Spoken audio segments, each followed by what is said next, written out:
Good morning, everyone.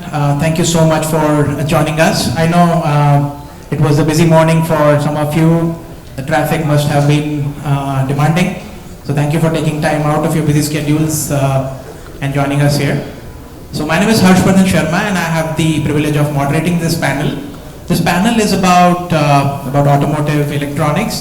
That's a topic which has been gaining popularity over the last 5 or 6 years at least. Everyone's now talking about SDV, the role of E&E, how the commoditization of automobiles is happening, and those are some of the topics which we intend to cover today. We have a very august panel representing various industries. So let me just quickly pass around the mic and request everyone to quickly introduce themselves and their organization's charter and what do they drive in their organization. Thank you. Starting with you, please. My name is Avinash Kale. I'm basically heading the system application engineering team at Infineon Semiconductors, and I'm based out of Pune. And my team is based out of Pune, Bangalore, and Delhi. So we basically support all the OEMs, tier 1s, mostly in automotive vehicle. Thank you. Good morning all, my name is Dattatreya Kurade. We are starting a new office from Bosch side in Pune, so I work for Bosch India, and I'm responsible for building the mobility team at Pune location. Hey, good morning all. Myself Nilesh Surase. I am with Eden Technologies. So basically I am looking after electric vehicle business, power electronics development. So all the power electronics architectures which is needed on the vehicle side, right? Those are designed and developed here in Pune. So we have around 400 plus team for the electric vehicle business. That's it. Hi everyone, morning. My name is Dwarka Simili. I'm with BorgWarner Power Drive Systems. I would like to thank this opportunity to be here with all of you. So in Power Drive Systems, I'm based out of Bangalore, and we're primarily focused on electric propulsion systems, and I'm heading the global platform development and the tech center we have in Bangalore. Thanks. Hello everyone, good morning. I'm Naveen Chopra, heading the product development and component development function in Mahindra Trucks and Buses. I've spent 34 years in the automobile world. Started with Eicher, Honda, Tata and Mahindra. Mahindra, I have for the last 18 years I am here. My last assignment previous to Trucks and Bus was launching of Thar and Scorpio. So they are my babies which are now crawling on the birds. So I'm really glad to see the numbers going very deep in the heart of the people. So 15 years I have spent in passenger cars. Last 3 years I have been in Trucks and Buses for head of product development. As of now, we are one of the challenger brand. We are not in the forefront as we are in automotive sector. So we are competing with the big brands like Tata, Leyland and others in this segment.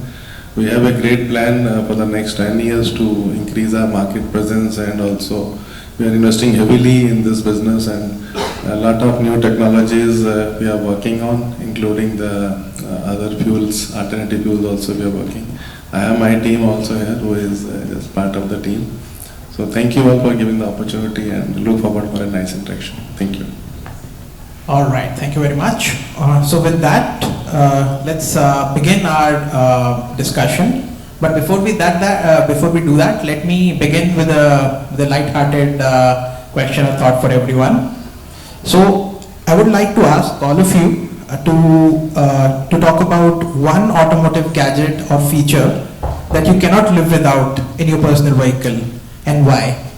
So maybe we can start with Mr. Chopra. Okay.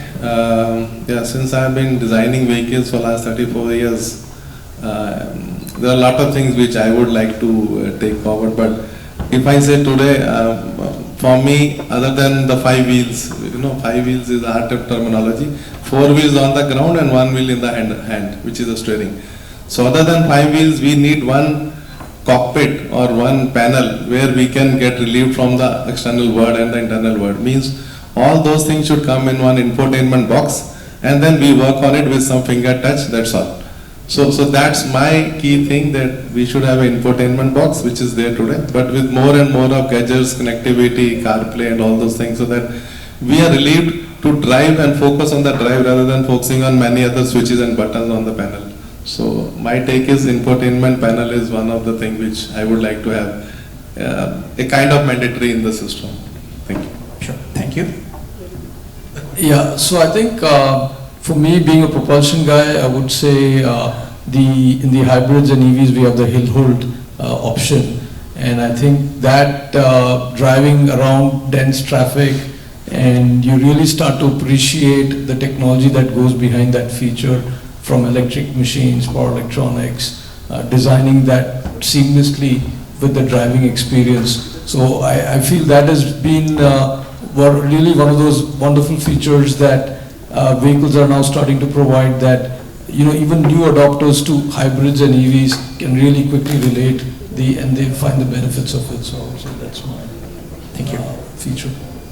Yeah, so I mean, being in Pune, and you must have seen that heavy traffic and what are the road conditions. I mean, I do see that, okay, front dash cams are crucially important in recent past. If you have seen that there are so many incidences and reportings happen, which is cash for crash kind of events. I mean, someone else is at fault, and I mean, you have to pay for that because the other side is not getting accepted that. So you need to have an evidence-based culture, and this evidence really helps you to sort that issue at that point of time. Who was at fault? That is a point number one. And second, regarding insurance policies also, there are so many insurance policies which doesn't allow to have this kind of incidences, right?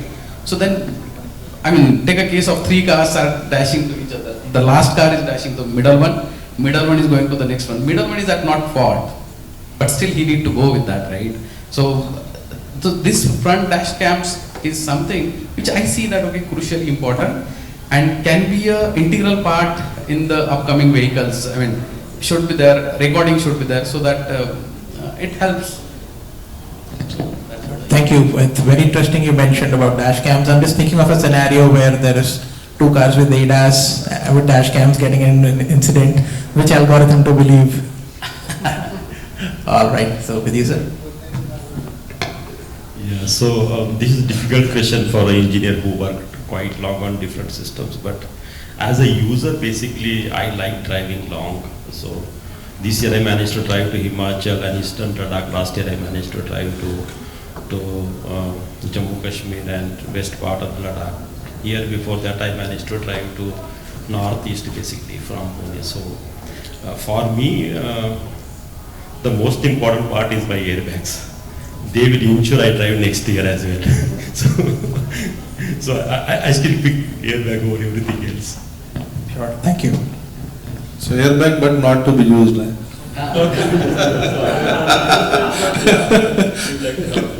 So Mr. Naveen spoke about 5 wheels, right? I will go with 5th wheel. And the feature I think I cannot live without is electronic power steering. I mean, gone are the days. Now, I mean, these days, like, I cannot even imagine if I can drive without power steering wheel, because that eases out my, driving so much so that I'm, even I'm cruising, I have full control of the vehicle. Thank you. So, if you notice the pattern of what the speakers mentioned about the features which are dear to them, you'd notice a healthy mix of legacy and new features. You've got infotainment, and yet there is airbags, there is electronic steering. So probably that also talks about how the industry is also going to move in tandem with legacy features, which are of course the core, and these value-added features like infotainment and so on and so forth. All right, so with that, let's dive into business. And for industry-specific discussion, maybe I can begin with you, Mr. Chopra. So Mahindra has been at the forefront of innovation in the Indian automotive market. You mentioned about Thar. We've recently had ROXX, so kudos to Mahindra team for bringing up that product. But on that note, how has the adoption of auto electronics, particularly in SUVs and off-road vehicles, evolved in the past decade? And what are the trends that you are seeing in the customer demands now? Thank you. Okay, so since you are pertaining your question, maybe a little focus on SUVs and kind of off-roading capabilities. I'll take a general point first and then come to that. So in general, if you see about in the year 90s or so, we were only about 1 to 2% of electronics, hardly anything. We can recall basic Maruti car, which most of us might have used at the earlier stage. So hardly any electronics means even I think headlamp was the only kind of electronics, if we say whether electrical or electronic, that was the one thing. I don't even recall anything else. Maybe music system, not navigation. Music system could be the second. That was also optional. Some used to have, deluxe model used to have that. But today, if you see, we are almost about 30% of electronics getting into the high-end segment, and we are looking forward for something in the range of 50 or even 55% of electronics in the high-end cars in the next maybe 4 or 5 years. Keeping EVs on the side, because EVs will be having much higher. I'm saying a normal standard diesel car with the kind of gadgets we are now exploring and connectivity and safety features which we are having. So that's the kind of trend we are having in the basic passenger vehicles right from the last 90s to, because 90 I started my career, so I recall from there, 90s till 2024 today. So over the past 30 years this has been a trend. Now focusing on SUV, if we see now what is an SUV? We all know SUV is something sports utility vehicle. But it's the name sports, but we should not use those sports on the roads. That's what we advise. We can use SUV, we can use Thar off-roading, but drive on the road as an on-road vehicle. So there's not much different in the car and the SUV, but still, in the hindsight, the customer expects a lot of things when he drives an SUV. Means he should be possessing those capabilities, like sorry to say that, like females like to possess ornaments, gold, silver, diamonds. Of course, males also do. But see, it's a kind of possession which we feel good about. We may not wear these days, because my wife has a lot of things, but she keeps in the locker. My duty is to bring it from the locker, bring back, only use for a day or two. But the possession is great that, okay, I have so many things. But normally she wears these days the trendy ones and all. So similar is the kind of things in our functions. That lot of functions are expected in SUVs by the customers, but we don't use that.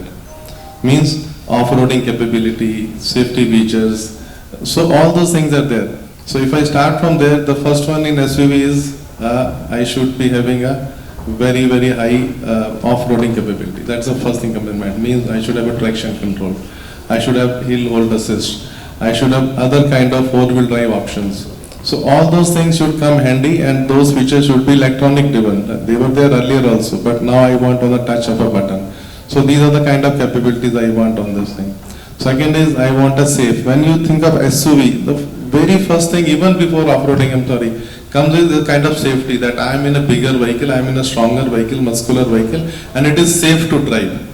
Definitely it is safe to drive, but many other vehicles are also safe to drive. So the safety comes again as a very important feature in this. Now when we talk of safety, we all know airbags is one of the things. These days ADAS systems are coming up, so gradually we are increasing.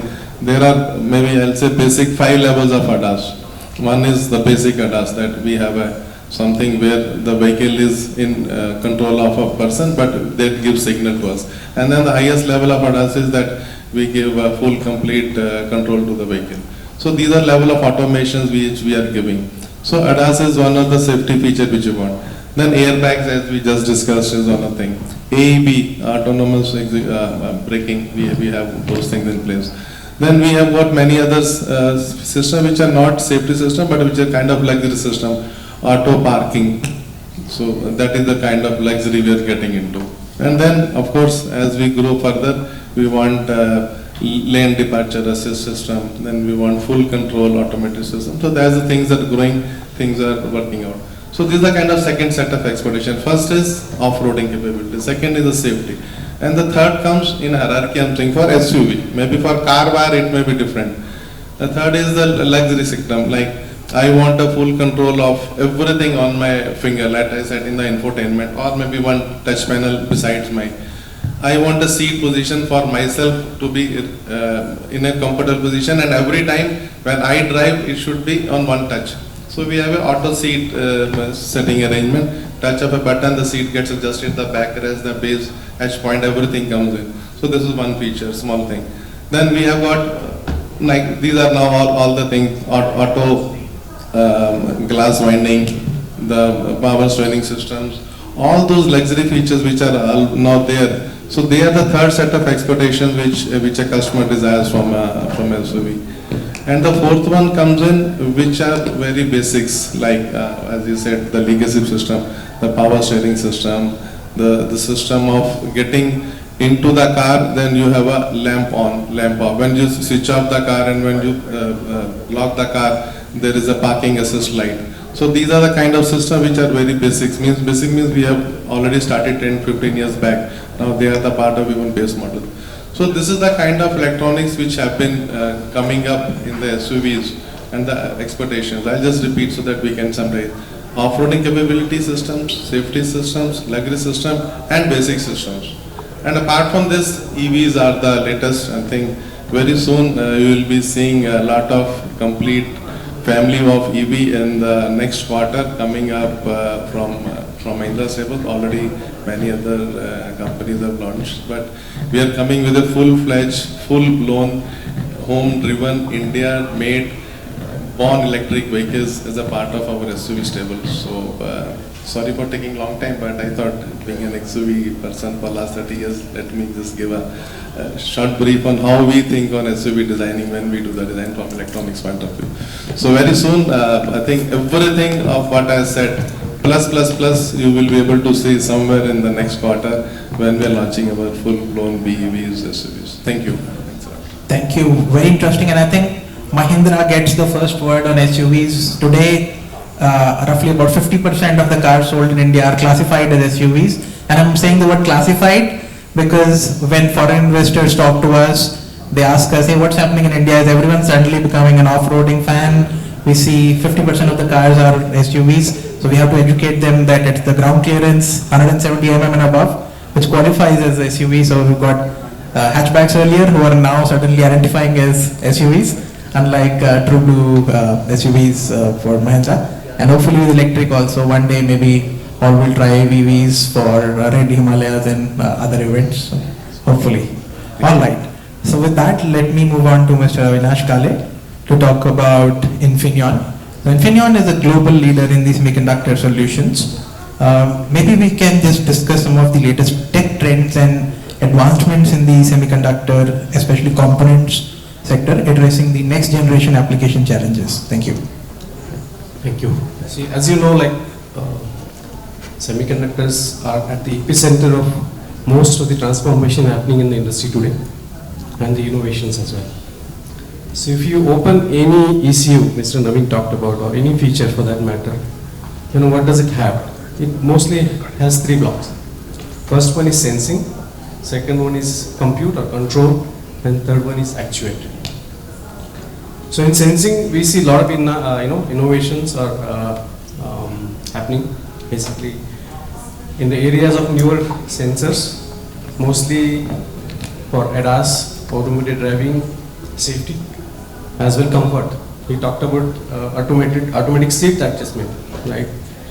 And you have a lot of sensors, in seat comfort these days. A lot of pressure sensors being used, even motorized seat, as you mentioned about memorized position, right? You can really memorize the position of your own preference for that. So a lot of sensors being used and a lot of innovations happening in that area. Second area I talked about is control and compute, and this is the most happening area today. Basically. Most sophisticated microcontrollers, microprocessors with very, very high power computing mechanisms, high switching frequencies. We talked, these days he talked about software-defined vehicles, new electrical and electronic architectures, zonal, domain, central computing. You hear all these terms these days, and this is the most happening area.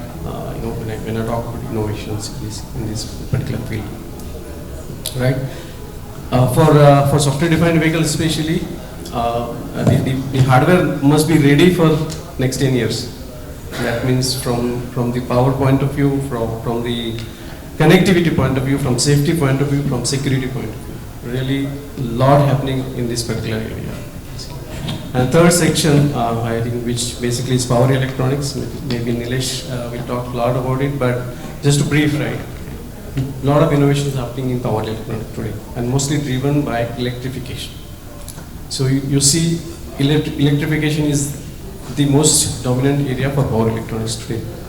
So on power electronics, what is happening is the chips are getting shrinked, switching frequencies are getting higher, power densities are getting higher.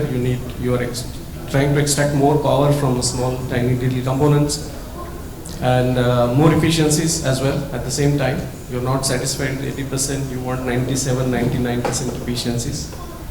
So these are the driving factors. More integrations, and one area which is predominantly all around basically is one of the most important areas is wideband technologies in this particular field. So you hear about silicon carbide, gallium nitride. These are the newer technologies, compared to silicon, which gives you a lot more power density. I mean, higher switching frequency as well as lower losses. That means you can extract more. Also, your electronics get more compact and compact. So these are the innovations which are happening today in the semiconductor. Thank you very much. And since you mentioned about compact, reminds me of Moore's law and how that has been sort of progressing. And I also just want to draw upon, since you're talking about semiconductors, about the PLI and regulatory side. There's been a lot of impetus from government on promoting the semicon manufacturing in India. How do you see this playing out in future? And more than that, how can industry sort of support government in public-private partnership kind of arrangement? Sure. I think at least I'm very optimistic on this. We get this question many times, whether Infineon has any plans to set up a facility in India. Of course, not easy question to answer, but I still feel, in next 10 years, things will definitely change. And we see a lot of news in the media today, like, a few players already starting the activities. Tata Electronics is one of them as well. I think we talk about Micron setting up a plant in Gujarat, and few others. So things are getting good for sure. In next 10 years, we will see a lot of things happening. If you talk about semiconductor manufacturing, right, there are two parts of it. One is what we call it as front end, which is mostly dealing with wafer fabrication, which is a little more complicated. You need a lot of water, clean water, and infrastructure. But the back-end activities, which are mostly dealing with packaging, I think there is no problem at all in India. So we can really get going with the back-end industry. So no bottlenecks. So I would see that in next 10 years, at least the back-end industry will flourish. And hopefully, we can produce more electronics for our need as well as for export. Sure. Thank you so much. All right. So moving on to technological advancements and trends, and this is a question for Dwarka. So talking about BorgWarner, so your company is renowned in its power drive systems with the increasing integration of advanced electronics in powertrains. What are some of the latest global technological advancements and how are they being integrated into the Indian market specifically? Thank you. No, thank you for the question. So as power drive systems, and you might have heard, as the vehicle propulsion architecture is changing, right, from ICE to hybrids to EVs, most OEMs are now moving in the direction of a very diversified portfolio and allowing the customers to dictate the choices they want to make. So as a tier 1 supplier, what BorgWarner offers is solutions in all these spaces. And one of the common areas of focus for us is towards vertical integration and systems development and systems and solutions. So what I mean by vertical integration, of course, we hear the term a lot in the context of software-defined vehicles and from wheels to overall driving experience. Even in the propulsion space, what used to be in the past domain controllers, right, where you had controllers and actuators and ECUs for different functions within the propulsion architecture, now consolidate to be more like zonal architecture and zonal controllers. So there is increased focus on how we bring value creation in the propulsion space by optimizing not just for performance, safety, as well as connectivity, but to provide the end user the same or better performance as they're used to in conventional vehicles. So this concept of systems-based approach is big, and that is what we are focusing heavily on. And as my colleague from Infineon mentioned, there's tremendous focus on how we bring about this vertical integration. And there's low voltage electronics to it, there's high voltage side electronics to it. And when we look at the space between how we consolidate and bring value creation, there is tremendous amount of vertical development that happens. To give you an example, we are consolidating actuators, pumps, all in the motor control unit, for example. Right? That is a classic use case where we're trying to bring these domain controllers under one computing system, which is, let's say, the motor or the inverter controls. So these type of advancements are already happening. And in terms of the end customer, be it in India or globally, I think the customers are very knowledgeable now about the hybrid and EV offerings that are out there, and they're really looking for that distinguishing feature and functionality that separates different car manufacturers and different suppliers. So value creation to the end user is a key thing, and this is coming about by leveraging different technologies, as we talked about silicon-based, silicon carbide or wide bandgap devices. They provide improvements in performance, so you can get up to higher switching frequencies, higher temperatures, that allows for higher current density, so you produce more torque. So all this translates to different functions and features that are beneficial to the end customer. And in BorgWarner Power Drive Systems, I think inverters and what we call as integrated drive modules, or e-axles some people call it, I think those are the specific areas where tremendous focus is going on the power electronics and inverters. But one should not forget also the electric machine, which in my opinion is also, we have electric machines for many years in many industries, but in the automotive context, I think there's tremendous engineering happening, both from a electrical, mechanical and a thermal perspective. So it's truly an electromechanical system, multidisciplinary system that requires engineering efforts, not just in software systems, but also mechanical and electrical engineering. So with that, I think the value creation becomes key as we go into providing these integrated solutions in the propulsion space. Thank you. Just a follow-on question to this, Dwarka, is about the powertrains itself. So as we talk to various OEMs and various suppliers, one of the most commonly asked questions is, so which powertrain should we bet on? Should we go hybrid? Should we go ICE? Should we bet on electrics? How are you guys tackling this conundrum?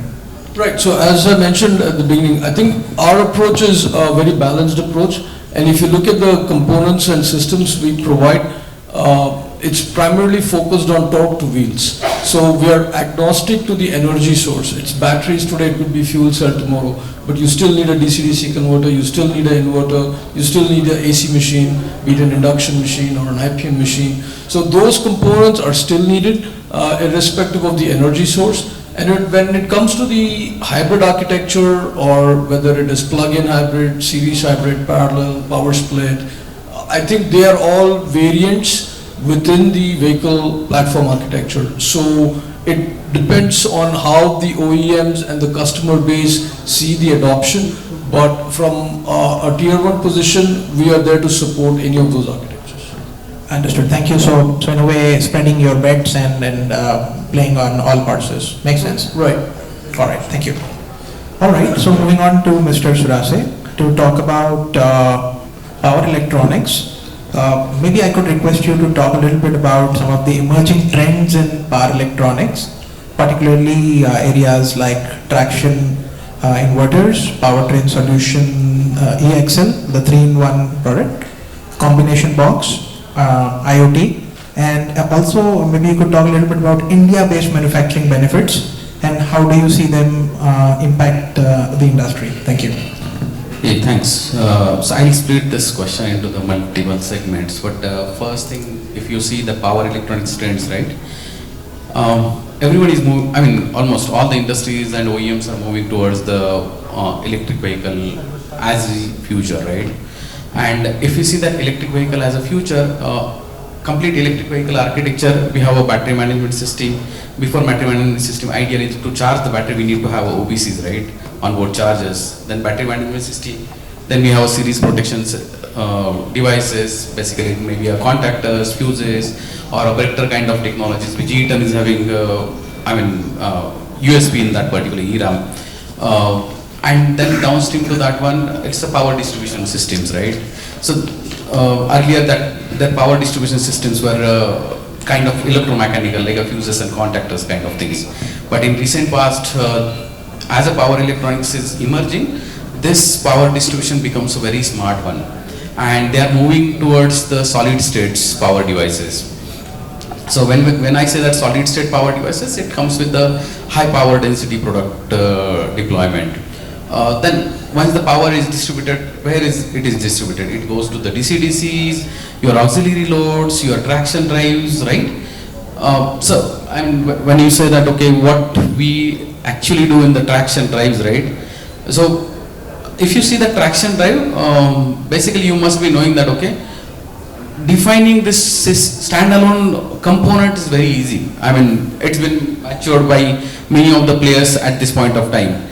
But now integrating this with the combo boxes like OBC plus DC-DC or maybe inverter plus OBC, those kind of technologies are crucially important to address the market needs from the high power density. Okay? And when I say that, one small example I can give, inverter plus OBC. Very rarely this is something which we heard, right? Is it possible that inverter could plus OBC? Yeah, one OBC you take, one inverter you take and pack in one box, it is done. That's not how the power electronics should be looked into. So what we need to see, inverter is what? Converting a DC to AC, right? So whenever the DC is converting to AC, we have a switches, and that switches, power stage switches, that converts to the AC. And OBC is what? It's a AC to be converted into DC, right? So whenever OBC is getting used, right, for sure the vehicle is in standstill condition. It's not moving, right? So whatever the switches we are using in inverters, are we using it? No. So they are standstill. Can we use those devices to operate OBC, like converting the AC to DC? So same power devices can be reused to convert AC power to DC and DC to AC, because of the reason that nature of vehicle is in standstill condition. OBC will operate in standstill. Whenever vehicle is moving, actually charging, we don't do the charging. So these kind of trends which we are really bringing in the market. So being a tier 1, we are moving towards that directions. Then having a multiple units in one box, how it helps, you covered it. Centralized processing unit, right? We can have a decentralized architecture to a centralized architecture. And the benefit with the centralized architecture is that you know that what exactly happens in this complete system, battery electric architecture, right? So that all architecture data you can have at one point of time with one MCU. And this actually helps to reduce the total diagnostic. So what we do, right? Upstream one diagnostic we do, in downstream also we have to do that diagnostic. Again, one more downstream we have to do that diagnostic. If we have a central processing units, we don't need to repeat that diagnostics. So can we recombine those diagnostics? So that is also the thing which we are really moving towards, and that's the need of market. Avinash already covered that power module which is going to the WBG, wide band gap devices, and it is basically driven through the what powers like hatchbacks, sedan, SUVs, or maybe you go with the lower light commercial vehicle, right? Passenger car, SUV and light commercial vehicle, right? It doesn't need a separate power electronics development. They are falling under the same power electronics categories. So can we do the scalable and platforms development so that our time to market will be faster? our investment we can recoup very easily, and once we have this kind of technology, right, it is scalable. I mean, you don't need to do the all the development from scratch. So this is something which we see is crucially needed in upcoming market. And what you said, I mean, 3-in-1 axles, right? I mean, Mahindra, I mean, there is a voice from, I mean, Mahindra is our customer. So there is a clear voice that can we have a 3-in-1, and being a 3-in-1, can we have a high power density or dense 3-in-1? So that's really a necessity in the market. Without 3-in-1, I don't see we'll be able to achieve the right level of efficiencies in the system. As we have a standalone inverter is one place, in motor is one place, right? There is a cables, right? And those cable losses, everything comes in picture. So can we avoid that? Can we have integrated systems? So we are heading towards that, and 3-in-1 and 2-in-1 is I mean, we have to go in that market. So that's crucially important. Sure. Thank you so much. All right. So moving on to R&D and collaboration focus, and maybe I can request Mr. Kurade's inputs here. So Bosch has been a pioneer in the auto electronics space globally. Talking about India, a lot of strides also happening in India. How are you viewing India's position in terms of R&D for advanced auto electronics compared to the global competitors? And what role does collaboration between auto OEMs, electronic component manufacturers and tech companies play in it? Thank you. Thanks for this question. So there are two questions in my mind. One is how we stand as India on the R&D capabilities, and other is the collaboration. So if I go back when I joined this industry around 20 to 23 years back, I joined for Mercedes S-Class project. I was writing software for their new systems. And that time all Indian cars were mechanical cars basically. And now also if you see in India, vehicle requirements are much lesser than the capabilities what we have in our GCCs. All the global centers or the captives, they have much more capability because they are handling all developed market projects, even projects which are done with niche and innovative, like maybe McLaren or somebody to Porsche or something like that. So capability is extremely high in India. Only I think how we use it for in getting benefit to the Indian people is the question in my opinion. Sometimes I feel proud that any car you see in the world, there has to be some engineering from India. I will not find a single car where an Indian has not written a software, or not done hardware design, or not done a calibration. So we are, I think, very, very strong inside that. And then this also leads to the next answer. Basically, if I go back and my experience of acquiring hundreds of projects and also losing many of them and executing them, I realized the projects or the electronics fitment on the vehicle is successful when we have the right cost point. Technology is available. I think technology we can make, there's no rocket science behind the right cost point, and the right cost point comes from 2-3 things, at least in India. First is my semiconductor suppliers, the chipsets what I get from them, how much they are optimized for my application. I'm doing a vehicle control unit. Then the microcontroller, the power supply IC, the IOs. If I have highly optimized chipset, then my cost remains under control.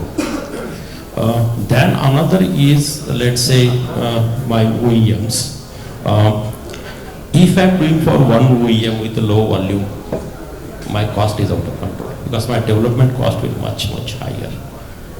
In that case, am I able to do a platform approach where I can do most of the OEM requirements and only small delta is done OEM specific? Then I'm very successful to execute that project. So I think vertical integration is extremely important in our industry. And other thing what brings us is also the localization. At the moment, not much localization exists on, let's say, electronic components, which unfortunately we have to import everything, and hope in time to come it changes. But other components like your housings, your connectors, your PCBs, lot of them can be localized, and we have potential. And because of the PLI scheme, we see a lot more movement on that. And this should also help us to have the high quality at the same time, a reasonable cost point.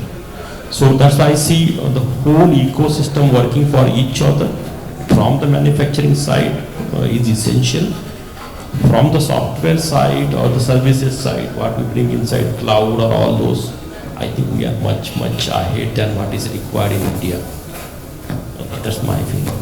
Thank you so much for sharing the perspective, and in fact that brings me to a discussion which we were recently having with one of our clients, where they acknowledged that a couple of years ago, India GCC centers used to be mid office, back office kind of, hey, let's play on cost arbitrage or labor arbitrage. And today, especially organizations like Bosch, MBRDI, etc., they're doing cutting edge work. You mentioned there will be no vehicle platform where an Indian would not have written code or would not have worked on hardware. I completely agree, and especially Bosch, we've seen up close a lot of top-notch global work is being done in India. Engineers are deputed from India globally, so that kind of technology permeability exists, and that's some great work. Hopefully, it will catch up with other players in the industry as well, and soon it will be seen as global engineering pool than a cost arbitrage area. All right. So with that, moving on to, and this is a question for all panelists. So we've just discussed about R&D. Maybe I can request all of you to share some actionable steps that the industry in India can take for better collaboration and innovation in the auto electronic space. We can toss it around maybe with you, Mr. Chopra first, and then the rest. See, this has nothing to do with today. This has been for ages, that how do we improve basically, and how do we look ahead, how do we develop. The only change in recent time against the development of, if I see my career of 30 years, initially our development was more related to collaboration. We used to say, let us work together, let us create together. So cooperation, collaboration, coordination, co-creation, if you see, was one of the buzzwords during the late 90s or early 20s when we had. Nowadays, there's a little difference which I have seen. While these will continue, because anything will happen, any development will happen when we work together. Nobody, individual, person, organization or country or anybody as a single entity can have a futuristic development in space. So everybody has to work together. So that is the genesis, like working together. But the difference which is there today is working together with data. That's what recently, in the recent years, after AI, ML, all connectivity, connected cars, all these things, the way they have come up and the way developments are growing so faster. We know this ChatGPT. What is ChatGPT? It is all working together, but working together with data. So we have framed a word called, actually I'm working with Michigan for some of my academic projects. So a new entity has come up which will be very shortly taking it forward, is co-intelligence. Means working together with database intelligence, and that's all what is going on. AI, ML, everything, cloud-based work is all about data. How better we use data is the thing. So it's not only working together that the state agencies, OEMs, everybody, institutes, IITs or other engineering institutes or other technical institutes, we all should work together. That's one thing. Government should give subsidy. So these are all the things which we have been doing and which we will continue to do. But working together with data as an intelligence part of our development program is one of the key facets which I would like to focus on, where we are working very strongly as a whole humanity. When we see the way AI, ML and other things, natural language processing, making it so simple that even by speaking now we are able to generate reports or things. So this is one of the things. So going by a traditional thing, working together, government institutes giving us more subsidies, creating forums like this where we share our knowledge-based ideas, getting institutes collaborate with OEMs, getting supplier-based OEMs together to work for new technologies. So these are the basics which you all know, which you have been working. Clubbed with the intelligence-based data is one of the things which I see that will take this thing forward. And definitely, specifically working on electronics, if we see as today's focus area, we must look for talent growth, both in terms of manufacturing in India, starting from our institutes like ITIs, where the people work with hand, they do the basic production. From there, the electronics should be focused and getting into much more functional institutes and all technical institutes where talent should be developed, and special seminar and focus must be taken because the rate of growth is much more than at least the India is able to catch up. We are still a long way to go. Our supply chains have to get accommodated to accommodate these localization of art, promoting like we are already having manufacturing made in India thing, but focusing drive to made in India on electronics, chips, in special if I say, where most of us know is the key, because whatever we discussed in the last hour or so, everything is chip based, and chip is the basic necessity and the basic shortage in the entire world. So these are some of the things where I think we need to focus in. I'll say the electronics as a focus, the way technology is growing. So talent development to do all these things and backed with the strong AI based development should be the key focus of our journey. Thank you.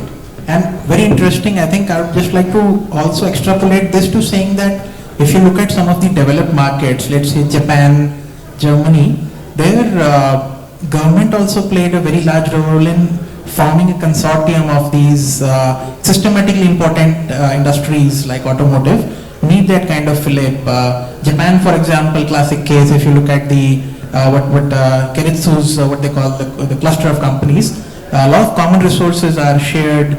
All of us in various companies almost work on with the same kind of development because there is commoditization as far as features are concerned. So maybe those resources can be combined for good. It not only works for all, but also it works for the nation. So I think such kind of, in China again, they work on a state-owned enterprise model where government has a board on the table for every manufacturer. And that also helps in, we spoke about vertical integration, but horizontal integration sort of also works there. So probably on that. And maybe I request, yeah. I'm sorry, I just had to add a very important point. See, while we are a part of all industry and we all compete, so we have to move from competition to working together, maybe creating together. And because the things are going to be same, whether it is Tata, Mahindra or Leyland or any other car industry or truck industry, the basic aggregates, Bosch and if you see Mindas and other things, Eaton and all, they are all available to all of us. So if you see OEMs are on one side and the supplier is on one side, and these are what he said, they are also creating platform, because if they create specific product for one company, they can't sustain, we can't sustain. So they have to create platform. This means for OEs platforms are available. So we should not shy away of saying that let's have common things. So the differentiation will be maybe how I do, how he do. So we compete on how part of it rather than what part of it, because we will not be sustainable and not competitive across the globe if we start saying that develop something special for me. Neither he will survive nor will I will survive long term. So that's a part of creating things together is what you rightly said. Creating those consortiums, forums where things are created as a platforms, and rather than competing, we create things, we create availabilities, and how do we integrate? It will be a thing of the putting experiences to the customer. So there will be experiences. The basic technologies should be developed in kind of platform. That was my thought. No, thank you very much. So completely agree. And there are instances with Volvo, Tesla, open innovation kind of models. That's something which definitely can be replicated. Dwarka, maybe I can request your thoughts also on this. Yeah, no, I think my take is slightly tangential in the sense, coming from a hardware perspective, as much as we are focusing on integrated systems, software defined solutions and so forth, we see a critical need for also ensuring that we still do the fundamentals really well. Because there is a lot of efficiency, especially talking about cost targets and stuff. There's a lot of potential there to still go back and do designing an electric machine or an inverter or any of these components, right? I think one of the steps where Bob Warner is closely, we've started a high voltage power electronics lab in Bangalore. That is also going to not just be our product demonstration lab, but also a development center, and allowing engineers who are, let's say, in different universities doing their internship or final year projects. I think setting up those collaborative environments where you get the hands-on experience. I mean, to think about, okay, working in an 800 volt lab is not a small joke, right? I think there's high current, high voltage, lot of safety aspects coming into play. So getting our talent and engineers exposed and be comfortable in that environment is, I think, very fundamental for sustaining this push in able to take the electrification or the overall journey in a sustainable manner versus doing it for a few years and then realizing that, okay, we are not being able to sustain this effort as a country, as a nation. So I think we should not lose sight of that. Hardware design, hardware development, test validation, tremendously important because at the end of the day, in a car you open the hood, you see the equipment, you see the components. So I think designing those with that mindset is always key. So encouraging that, building on collaboration, as my colleagues here on the panel have said, is fundamental because of not just the cost targets, but overall being able to drive the value creation to the end user, right? So I would say, not to lose sight of hardware development. And I think what starts in the labs then extends to manufacturing plants, and that extends to after sales, warranty, technicians. So the whole value chain is created. So I would say that's one of Thank you. Nilesh, your thoughts on this, please? Yeah, you already covered a major piece of hardware, but design for manufacturing and assembly, that's again a very crucial portion here. So how technology to be used to make the manufacturing easiness is something which we are really heavily working. I mean, I could certainly take a couple of examples of like power modules, if we can have a press-fit kind of technology. So what will happen with that? I mean, basically we are removing the soldering operations, we are removing the welding operations. So those kind of operations are tedious operations at this point of time in my lines, which is reducing my productivities. I am really making more scraps or rejections in the line, and it comes as a burden to the product, right? So to make a low cost product development, how technology development should help, and technology should be helpful for making a manufacturing and assembly easy. So that is one of the things which we need to look into, and we have to have a hand in hand between the design team, manufacturing team, assembly team, and even the system engineering team, right? We have seen in the past that, okay, they are working in silos and somehow it's not coming well. But in India as one of the country where we have all the skill sets available, and now we are moving towards the technologically we are actually advanced than anyone else. Manufacturing, for sure, we have to go to that route, and you already covered that, okay? For that, localization is a crucial piece. So manufacturing localization and sourcing, these two things we should really look into, and technology should back that. So that's what my input. Sure, thank you. For you, Mr. Korade, again on collaboration and innovation, how do you view how we can promote this in auto sector? Yeah, so couple of months back I was in Germany, and one of my colleagues was showing the new car what he has, and ADAS level 2 plus, and lot of things were there. And I was asking myself, we know so much technology, we can make it work so easily, but nothing is there in my car. This, let's say, having AEB in my vehicle would have given me much more peace of mind, or this would have saved a lot of lives on the road when the driver is distracted. And that's what probably my feeling is. We have two types of features in the car, in my opinion. One is which gives a special distinction to the OEM, or maybe dashboard or what you are doing. And there are other features which anyway we don't worry in a big way. So in AEB, which radar you are using, nobody really worries, correct? Or which camera you are using, or in your ESP, what microcontroller you are using, nobody really cares.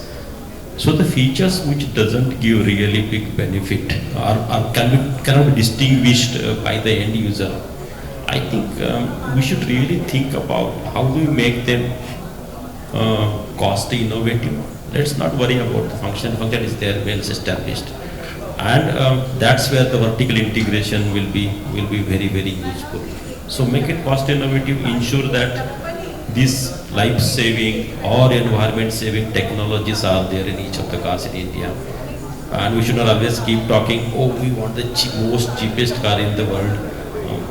That's okay, some segment might need, but a lot of others are ready to pay some additional money for them. And that's where we should find out that one, the perfect match. And other is, I don't know why India cannot be a big export base. If things put together, we don't have to export Ferraris or Porsches, but the cost-effective cars can come from India, and there is a market for that. That will help us also to have our cost down, because our engineering cost can be spread over a lot of pieces. This is what I think. So one is having some forum where we can think about platforms for the technology which doesn't distinguish between vehicles but give benefit to the society, and try to get them quickly inside Indian cars. That would be my thought process. Thank you. Mr. Kali, your thoughts, please. I think the question was regarding how we move forward. Yeah. So I would still go with the word collaboration. I think Mr. Naveen briefly touched upon, but this is getting more and more crucial these days. The challenges are getting more. Hence, the collaboration is the key. I mean, after COVID, things have changed a lot. You talk about supply chain disruption, a lot of cars getting stranded and things like that. Many OEMs worldwide were, probably losing money. And that's when people realize the importance of semiconductors. Frankly speaking, no OEM was talking to us before COVID. And then after COVID, things have changed so drastically that we are directly talking to OEMs, at least trying to educate them what semiconductor is. We have been doing lots of training, actually, to be very frank with you, on educating the customers. So what has transpired over the years? Worldwide, if you see today, the OEMs are closely collaborating with the semiconductor supplier. We are doing agreements with the OEMs for securing their supplies for next 5 years. 60% of the capacities are already booked by major OEMs. This is the kind of collaboration I've never seen in the industry. Never seen. Of course, forget about the development. We are also co-developing some of the products, because OEMs are the ones who are sensing some of these new challenging applications, and they are coming to us, and we are discussing together on what can we do, maybe to integrate more, to add more features in semiconductors, to make it more suitable so that we can save some cost or do value add. So these are the things which are already happening in this. India is no different, right, in this case as well. So we can do a lot. We can as well do, two activities at least predominantly. One is on securing the supplies, but for that we need to be very transparent, sharing the forecast, your estimates for some time to come, as well maybe to boost agreements upfront, right? Because these are commitments in a way. I mean, we cannot just produce, and if you don't take it, then it's a sheer waste, right? Because, so these things can be done for sure as well. On development also, we are doing a lot of collaborative activities worldwide, so we can as well do it here. I mean, I would be even more happy to do it for Indian customers, because we will see the revenue coming as well in our region. And we have this now as one of the factor, which is very clearly we are preferring to collaborate with Indian customers than rest of the world, because we get benefit more. we get benefited out of those activities. So for sure, we can do a lot of collaborative activities for developing the electronics for Indian cars, for Indian two-wheelers. It's already happening for two-wheelers predominantly. I would say today we are engaging with a lot of two-wheeler OEMs and developing it here already. Maybe for passenger cars, it's maybe of course Bosch. I don't talk about Bosch and Eaton and many global customers. They are already doing it. But let's say the OEMs from OEM side, I think still can do more, and we can also collaborate with the industry to make this electronics design here as well as manufacturing. So importing chips, right? We talk about semiconductor manufacturing in India. I mean, this is really not the bottleneck. To be frank with you, you can still import the chips. What is more important is to design locally, the electronics part, to design locally and manufacture locally. And that's where you will get benefited the most. Thank you. And it's very important you mentioned COVID, and post that we saw the global supply chain, sort of what everyone used to talk about, how it is truly a global value chain, and also how it is important to decouple and have domestic dependency, both in terms of make in India and made for India. So, and of course, as Rohit mentioned earlier in his session, the BOM cost for electronic components is significantly increasing, and that means that there is a play for all of us in this sector. So with that, maybe we can take one or two Q&A questions from the audience. Please feel free to direct your questions towards the speakers in case you have any thoughts. Thank you. Maybe I can request some of the members to distribute mics in the audience.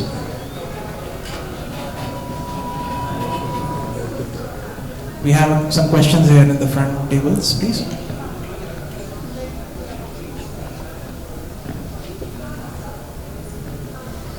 Thank you all for the valuable insights.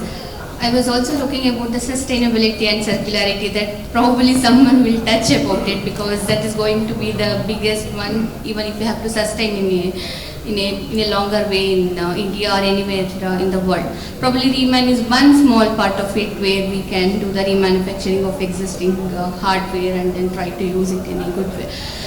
So probably anybody would like to have small words on the sustainability and circularity, and then how do you see this going forward in Indian market?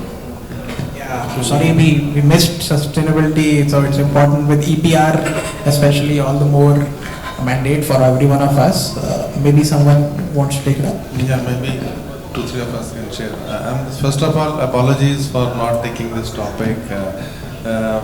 But on the hindsight, I will say sustainability has become a basis of all our designs, because it's not only a saying, it's in the form of our annual targets or product targets. This product has to have this much of sustainable life cycle and sustainable design. So all those has got into it, but we must talk about it so that we can spread more and promote more. So apologies for not sharing the thoughts. But so how we are doing is that whenever we are designing a product, we are looking into how much we can extract back from the product. That's one thought on sustainability. And second is what kind of resources we are utilizing to create our designs and then to create the manufacturing facilities. And finally, when the customer also experiences the product and uses, what kind of sustainable solutions we can give into our product design, so that the usage also becomes more and more sustainable. Like EV is one example where we are still, the whole world is saying whether it is sustainable or not. Like it is sustainable today, but there are many debates going on. So it's not only EV as a big thing, but in every component design, we are looking at that what is the option available, so that one, we don't use, we use the sustainable process, or we have minimization of natural resources utilization in this. And second, even it at the end of the life cycle, how will it be disposed? What can be recovered or recycled back to our own products or maybe any other product in the universe? So these are the 2-3 kind of things. Then we have targets of an annual or a product level that we should keep it improving. So that's what is in my thought. I thought of sharing. Maybe we can have more views. Sure. I'd like to add a few things here actually. When we talk about electric vehicles especially, right, battery is the one topic, right? How do we make it circular? So actually we are working with BMW today with one startup in India, and the project is about reusing the batteries and BMS. So basically second life. So taking out the old batteries from their passenger cars and testing them, sorting them out, and adding maybe a customized BMS on top and making it available for 3 wheels or 2 wheels. 3 wheelers is currently predominantly what we are working on, as well as for energy storage applications. So this is the one project which I just thought about sharing from my side, that we are really working on this. So, yeah, please. I think this is a really big topic, circularity at the moment.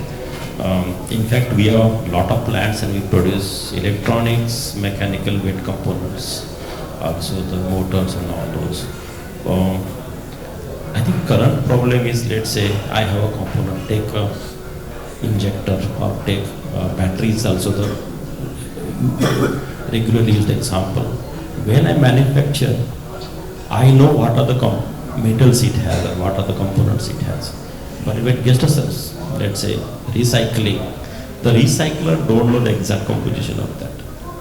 And having a database where each product has like Aadhaar ID, you say, and that ID has all the contents what it has. When it goes to really the recycler, he can access the database, know what can be recovered from this. Will really help a great in the beginning. Of course, this is an emerging area basically, but this is what we are also trying to do at the moment. Just adding few words on top of that, there is a regulation coming in Europe, which we call it as battery passport. So basically what it is a digital data of that battery. It's like a kundali of that battery, from manufacturing to various stages of the development and usage. So you really have to have the complete data available, and that is getting mandated by 2027, basically. 1st of February 2027. And this is what I think you briefly touched upon. So that is very, very essential in the time to come. Thank you. Sorry, I think due to, because we have a tea break also going on and then the other sessions have to start. Maybe I can take it after that. Yeah, so we can network there. I think gentlemen from that table had a few questions. Rohit, maybe we can just take one last question. Yeah. Good morning. So you are all senior persons having very strong R&D in your own organization. You are all your own people. But in the whole country, there are so many people who are in a position to contribute out of their experience, whatever situation they have faced, they will be having a lot of ideas. Suppose those ideas coming up, how far are you receptive to those ideas? For example, I have got it, something anti-dooring. When you open the car, the safety you are talking about, when you open the door, a scooter is coming from behind and hitting on the door. That is another safety which I have not found in any of the cars. And suppose somebody comes forward, how far are you? Is the person approachable to you, or are you open to listen to such things so that those things could be incorporated in future manufacturing? Yeah, at our level, what we are doing is when there are two level of interaction with the customers, users. See, there are two kind of customers. One is the customer, and second is the user who is actually using the vehicle. So he may not be the customer of the product who has bought it. So with both, we are having many forums where we interact with them on a regular interval to take their feedback, not only on the problems but on the suggestions that how things can be improved further. And what you rightly said, safety have now also come up as a part of question, because till now quality and reliability was one of the key aspects which we used to interact with the customer. But nowadays, as the things are coming up with more safety requirements, more electronics and more advanced function based requirements, safety has become one of the critical questionnaire in our interaction with the customers.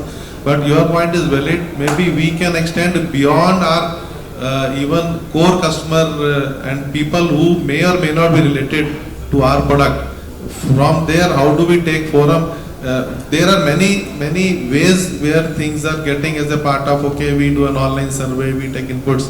but maybe more, I will say more structured and more forums can be created.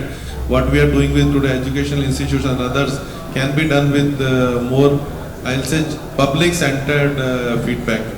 Point is taken, and we will work it out.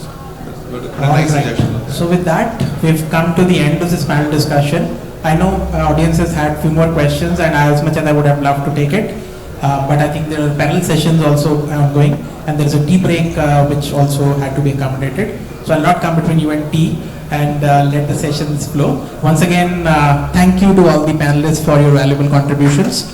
It's been very helpful. And also thank you to Rohit and team at PVF for very diligently pulling this together. Thank you so much. Over to you.